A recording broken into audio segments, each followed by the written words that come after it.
Al-Balad, artinya negeri Mekah. Dia juga diberi nama oleh Allah Subhanahu wa taala wa hadzal baladil.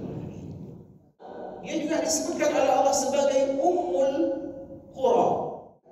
Allah juga menyebutkan namanya dengan kata-kata Makkah. Bismillahirrahmanirrahim. Yaitu surah Al-Balad, artinya negeri Mekah. Ini surah adalah surah yang menerangkan pertama tentang kemuliaan yang dimiliki oleh kota suci Mekah. Yang kedua, Bapak Ibu yang dirahmati Allah, ayat ini berisi bagaimana Allah menciptakan manusia ini ternyata penuh dengan kesusahan. Susah kita hidup di atas muka bumi ini. Maka Allah ingatkan, dalam kesusahan itu mesti ada perjuangan.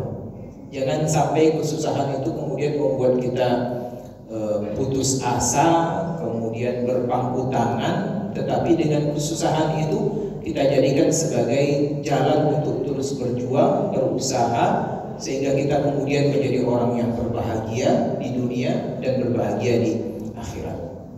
Kemudian yang ketiga, surah ini berisi tentang Allah sudah tunjukkan dua jalan kepada manusia, ya, sama seperti kemarin di surah Asy-Syams atau di surah Al-Lail, ya, di mana Allah juga tunjukkan alhamaha fujuraha wa taqwaha.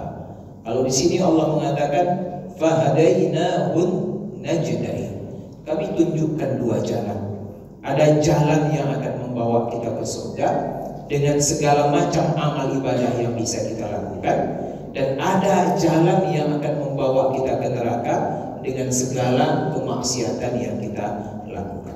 Inilah makna utama, ya, yang dikandung oleh surah Al-Balad ini, dan surah ini dikategorikan oleh para ulama sebagai surah Makkiyah yang turun sebelum Rasulullah Sallallahu Alaihi Wasallam hijrah ke kota Madinah. Saya menemukan beberapa referensi, tapi saya tidak menemukan sanad, ya, yang kuat tentang referensi fadilah ini. Ada yang menyebutkan siapa yang membaca surah ini maka Allah akan jaga dia dari beratnya siksa api neraka. Yang kedua, siapa yang membaca surah ini Allah bukakan pintu rezeki untuk dirinya. Tapi saya tidak menemukan sanad, itu hanya tulisan-tulisan lepas.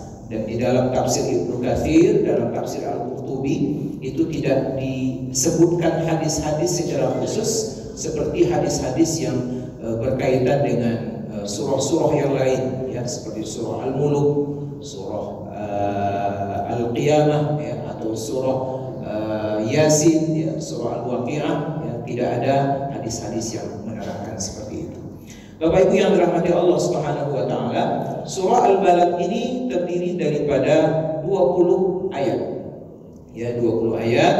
Malam hari ini kita bahas separuh saja sampai dengan ayat yang ke-10. Ya, mari kita baca bersama-sama Bapak Ibu yang dirahmati Allah Subhanahu wa taala, untuk menguji hafalan kita, kemudian untuk memperbaiki bacaan kita. A'udzu billahi minasy syaithanir rajim. Bismillahirrahmanirrahim. La uqsimu bihadzal balad wa anta hillum بهذا البلد ووالد وما ولد لقد خلقنا الإنسان في كبد أيحسب أن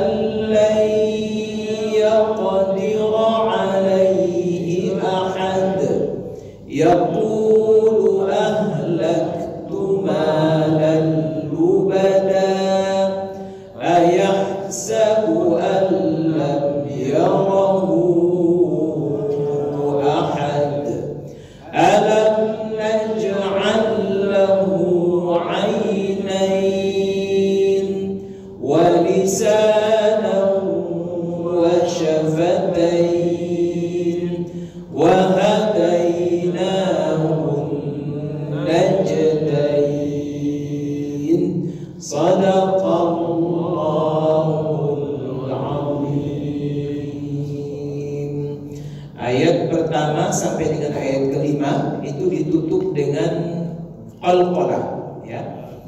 Bihadzal balad wa walidin wa ma walad fi kabad alaihi ahad.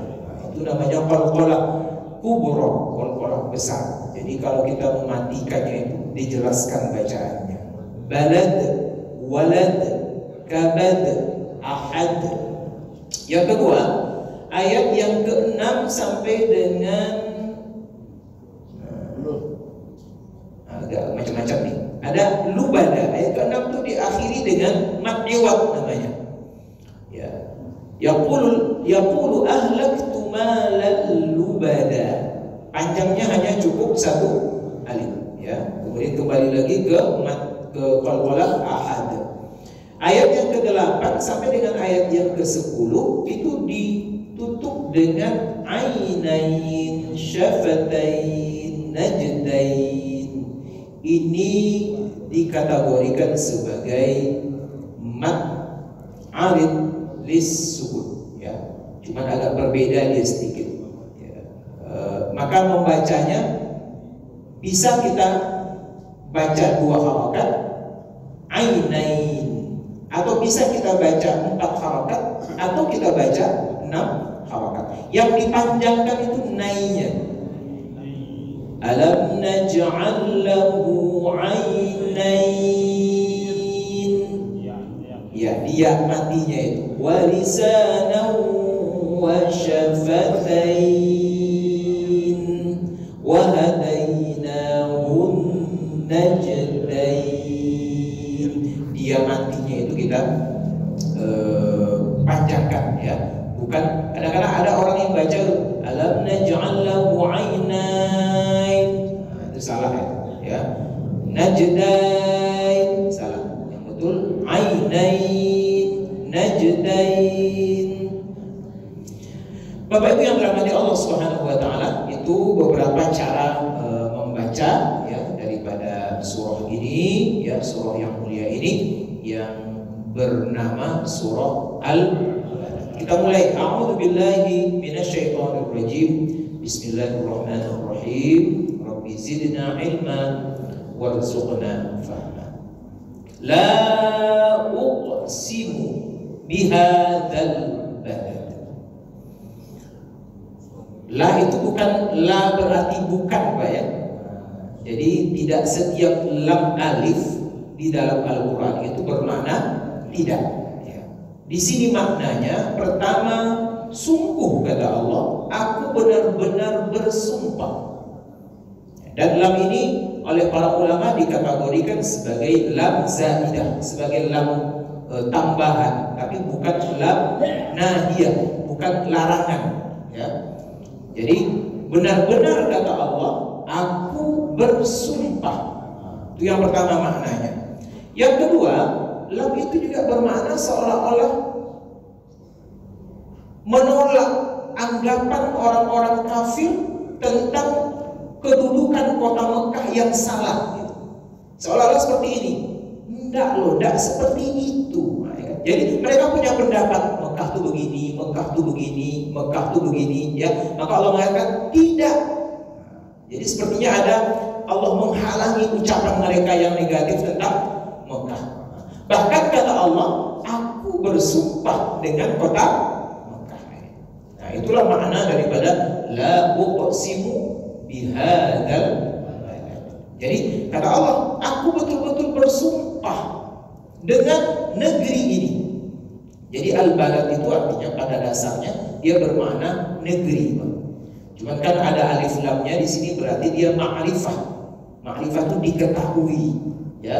Apa makna diketahui? Itulah kota Mekah. Kota Mekah berarti Allah menggunakan kota Mekah ini sebagai objek untuk bersumpah, dan ini menunjukkan betapa tingginya kedudukan kota Mekah, sampai Allah gunakan sebagai sarana untuk bersumpah. Mari kita lihat seperti apa kedudukan kota Mekah ini, sehingga Allah jadikan sebagai sarana untuk bersumpah. Allah dah gunakan la uqsimu bi Indonesia atau la uqsimu bi Pekanbaru. Mungkin Pekanbaru dah ada. Yang pertama, Bapak Ibu yang dirahmati Allah, kota Mekah ini kata Rasulullah adalah kota yang sejak awal diciptakannya bumi ini itu sudah Allah jadikan sebagai kota suci, yang kita sebut dengan tanah haram, suci. Yang kedua, kota ini adalah tempatnya Ka'bah. Berdirinya Ka'bah itu persis ada di tengah-tengah kota Mekah. Inilah kemuliaan yang luar biasa. Dan kota ini pernah ditempati oleh orang-orang terhormat. Nabi Adam pernah tinggal di situ. Nabi Ibrahim pernah tinggal di situ. Nabi Ismail pernah tinggal di situ. Dan penutup para nabi, Rasulullah Muhammad SAW dilahirkan di kota. Itulah Mekah itu. Dan kota ini itu punya beberapa nama di dalam Al-Quran. Ya, selain daripada Al-Balad di sini, dia juga diberi nama oleh Allah Subhanahu Wa Taala Wat-tini waz-zaitun wa turi sinin wa hadzal baladil, negeri yang aman, negeri yang damai, negeri yang tentram. Tidak boleh ada peperangan di kota itu. Yang kedua, dia juga disebutkan oleh Allah sebagai Ummul Qura. Litundhira Ummal Qura, agar engkau memberikan peringatan kepada penduduk Ummul Qura. Ya, Ummul Qura itu pusatnya kota. Ya, kota Mekah tadi. Wa man haulaha, dan warga yang ada di sekitarnya. Ummul Qura, ibunya kota, ibunya daerah. Itulah Mekah itu, induknya, pusatnya. Dan ternyata Bapak Ibu yang dirahmati Allah, ketika diukur oleh para ahli, ternyata memang Mekah itu ada di tengah-tengah. Diukur ke utara, diukur ke selatan, itu sama titiknya di kota Mekah, bersama jaraknya. Itu luar biasa. Kemudian Ummul Qura ini sudah menjadi nama universitas, ya, Universitas Ummul Qura di kota Mekah. Yang ketiga, Allah juga menyebutkan namanya dengan kata-kata Bakkah. Bakkah. Inna awwala baitin wudi'a lin-nasi lalladzi bi Bakkata mubarakan wa hudan lil alamin. Nama dasarnya adalah Bakkah. Allah sebutkan Bakkah. Makkah itu artinya berdesak-desakan.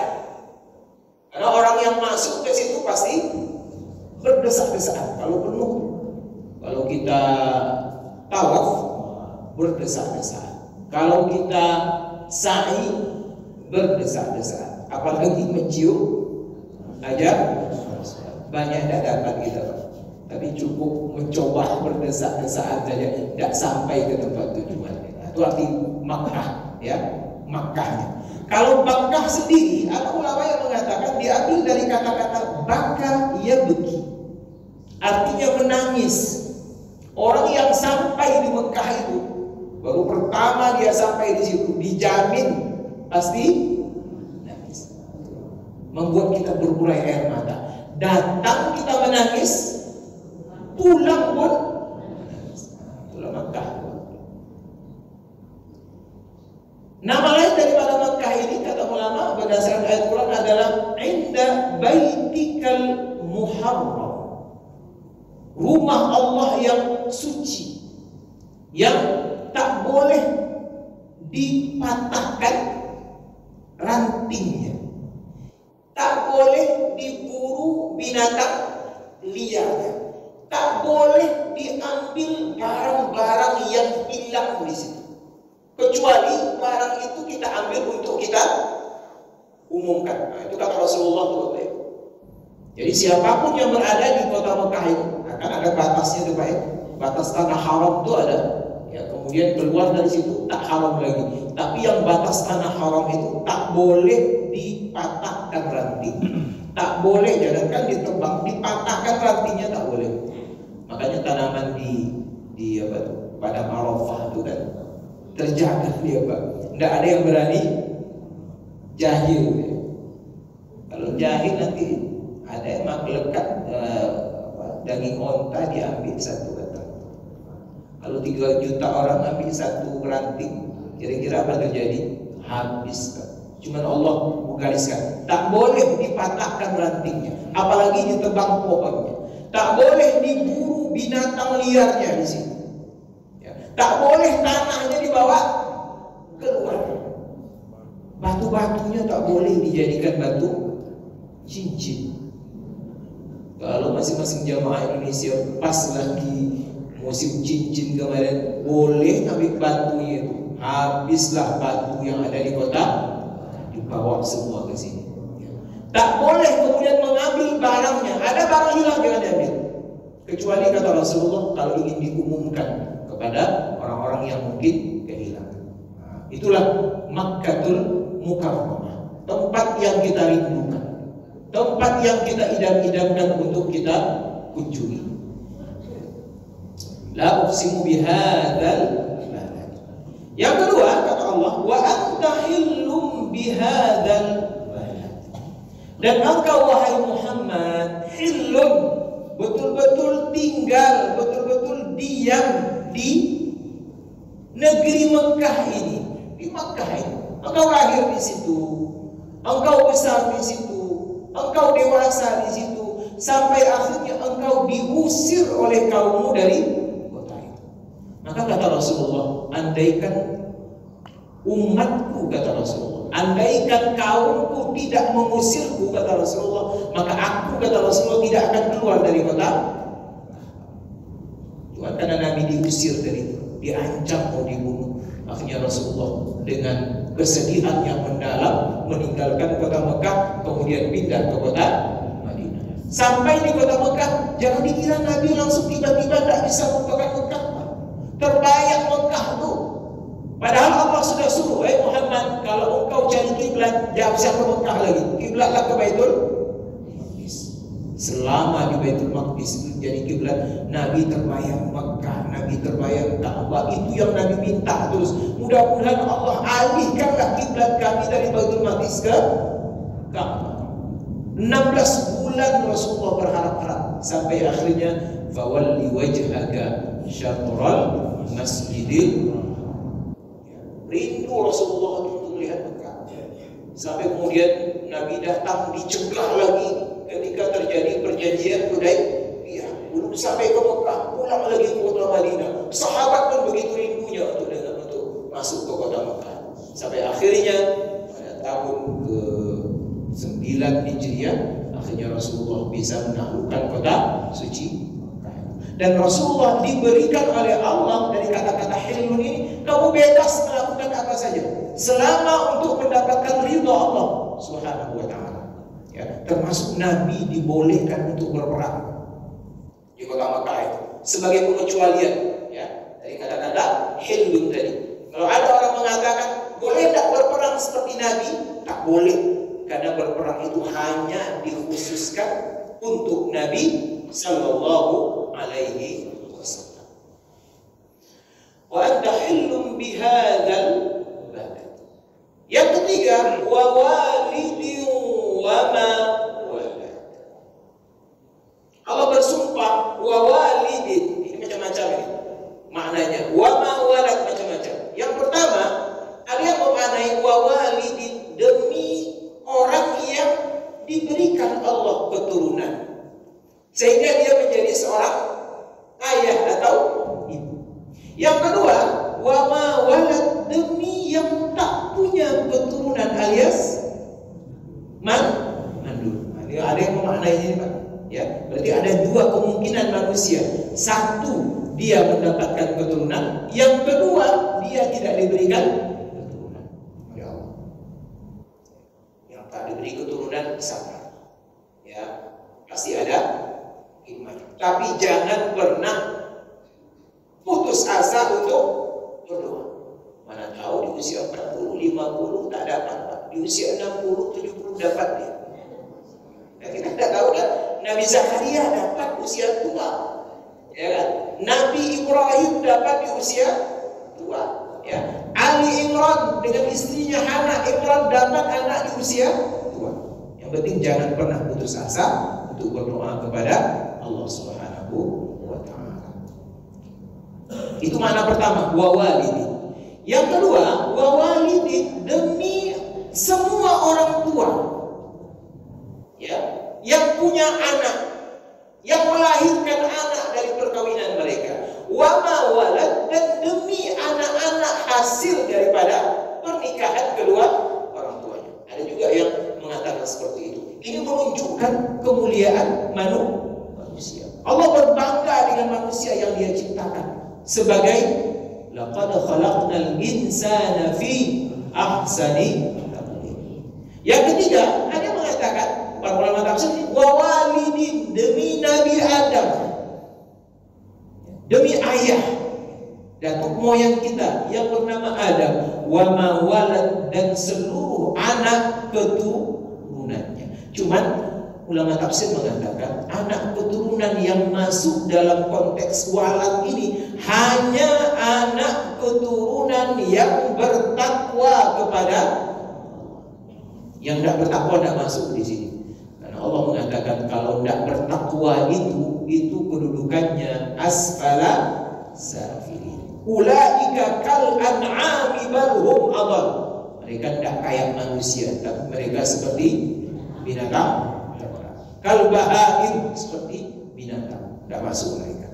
Itu yang ketiga. Yang keempat, dalam tafsir Al-Qurtubi itu wa walidin, demi Nabi Ibrahim sebagai seorang ayah yang kemudian mengalirkan keturunan, wa ma walad, dan anak keturunannya yang hebat-hebat.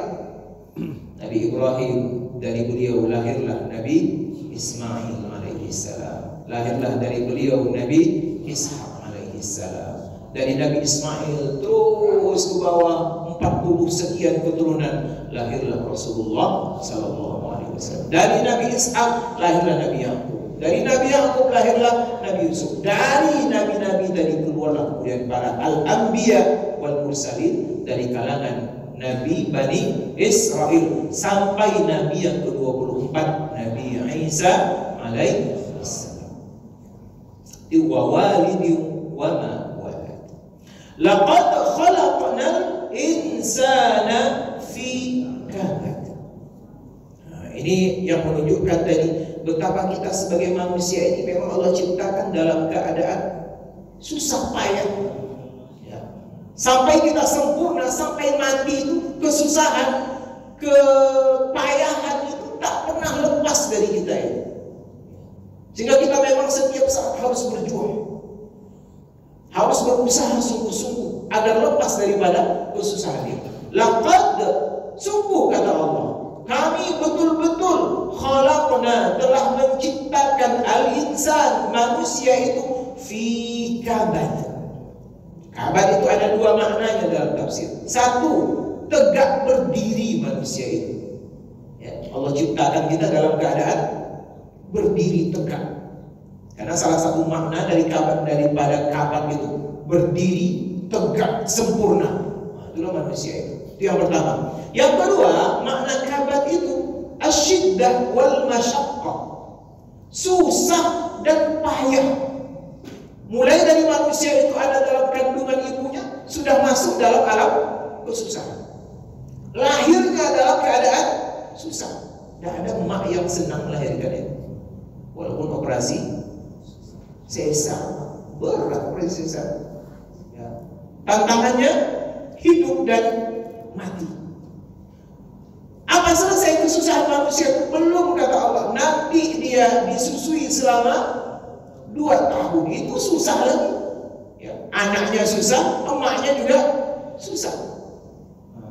Selesai itu belum lagi, nanti dia merangkak, kemudian dia mulai berjalan, kemudian dia jadi anak-anak. Semuanya Allah katakan itu proses kesusahan yang dialami oleh manusia. Siapapun itu, siapapun itu, karena Allah mengatakan insan ini umum, dia seluruh orang itu pasti berada di dalam kesusahan. Cuman tadi disampaikan di awal, jangan sampai kesusahan itu kemudian membuat kita lantas berpangku tangan. Ayat ini seolah-olah mengingatkan kita, berjuanglah terus-menerus untuk lepas dari kesusahan itu. Bersungguh-sungguhlah untuk lepas dari kesusahan itu. Kerja keras. Jangan diam. Berusaha, bekerja agar kemudian kita mendapatkan kebahagiaan. Untuk sampai kepada surga itu juga diliputi dengan segala macam kesusahan. Iya. Sudah payah kita mengumpulkan uang, disuruh zakatkan, kan susah tuh, ya kan? Sudah pulang dari kerja kita ada capek, dan jam 4, jam 5 sampai di rumah tiba-tiba datang panggilan hayya 'alas shalah. Datang kita ke sini itu susah tuh. Sudah capek badan, kemudian lelap tidur kita, disuruh bangun untuk salat tahajud, susah lagi. Ya. Datang bulan suci Ramadan, penduduk agama lain enak makan minumnya, kita disuruh untuk puasa, susah lagi. Nah, itulah kabar itu. Tidak pernah umat Islam itu akan berhenti dari kesusahan. Kapan susahnya itu berhenti? Kalau kedua kaki kita sudah ada di dalam surga, baru selesai kesusahan itu. Barulah nikmat semua yang ada di dalamnya. Tidak akan ada lagi ibadah, tidak akan ada lagi kesusahan, tinggal menikmati hasil jerih payah kita selama hidup di dunia. Ayat yang kelima, ayahsabu an lan yaqdira alaihi ahad. Tapi kata Allah Subhanahu wa taala, ada satu sifat yang melekat pada sebagian orang. Ya, tidak semua orang. Ini untuk menggambarkan betapa orang-orang kafir itu dia punya sifat ini. Apa dia? Allan yaqdira alaihi ahad. Dia merasa tidak ada seorang pun yang berkuasa atas dirinya. Dia lepas daripada kekuasaan. Dia bebas berbuat apa saja.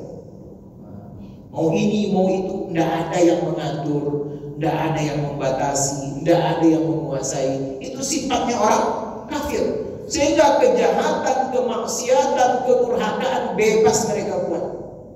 Karena mereka merasa tidak ada yang menguasai mereka. Kalaupun mereka punya harta, mereka merasa tidak akan ada yang mereka harus bertanggungjawabkan kepada seseorang. Mereka bebas berbuat apa saja. Kalau kita dibatasi, innallaha ala kulli syai'in. Kita di dunia ini di bawah kekuasaan Allah, di bawah pengaturan Allah. Tidak bisa kita lari. Allah itu berkuasa di mana saja, di dua alam, alam dunia, alam akhirat, di bumi dan di langit, siang dan malam. Semuanya itu ada dalam kekuasaan. Ada surah ayat Al-Kursi itu kan. Andalladzi yashfa'u 'indahu illa bi'idznihi ya'lamu ma baina aydihim wa ma khalfahum wa la yuhituna bi syai'in min 'ilmihi illa billah. Semuanya itu ada di dalam liputan kekuasaan, ilmu, pengetahuan Allah Subhanahu wa taala. Tidak ada satupun yang tak masuk ke dalam jangkauan ilmu dan jangkauan kekuasaan Allah Subhanahu wa taala. Jadi jangan sampai ada dalam hati kita, Allah tidak tahu ini. Tidak tahu Allah dengan perbuatan saya, jangan sampai, ya kan? Bahkan Allah nisbahkan seperti ini, ya'lamu kha'inatal a'yun. Allah tahu mata yang berkhianat. Ya, pernah kita bahas, kita coba menyampaikan. Dicontohkan oleh Ibnu Abbas itu, mata yang berkhianat itu, ada seorang laki-laki datang untuk melihat calon istrinya, melamar dia. Ya, kalau bapaknya, ada bapaknya di situ, ada perempuan itu kemudian membawa minuman untuk disuguhkan diri. Kemudian matanya menatap dengan cepat perempuan tadi itu, yang bapaknya tidak tahu. Maka penglihatan laki-laki tadi yang begitu cepat kepada perempuan tadi itu pun akan diketahui secara pasti oleh Allah Subhanahu wa taala. Apalagi yang besar-besar kayak gini. Nah, mata cepat saja itu mencuri-curi, kayak istilah apa itu? mencuri pandang ya Pak ya. Sebentar saja, sekian detik tahu Allah itu. Mata yang berkhianat, berkelepat dia melakukan sesuatu untuk melihat yang mungkin kita tidak tahu, itu bisa diketahui oleh Allah Subhanahu wa Ta'ala.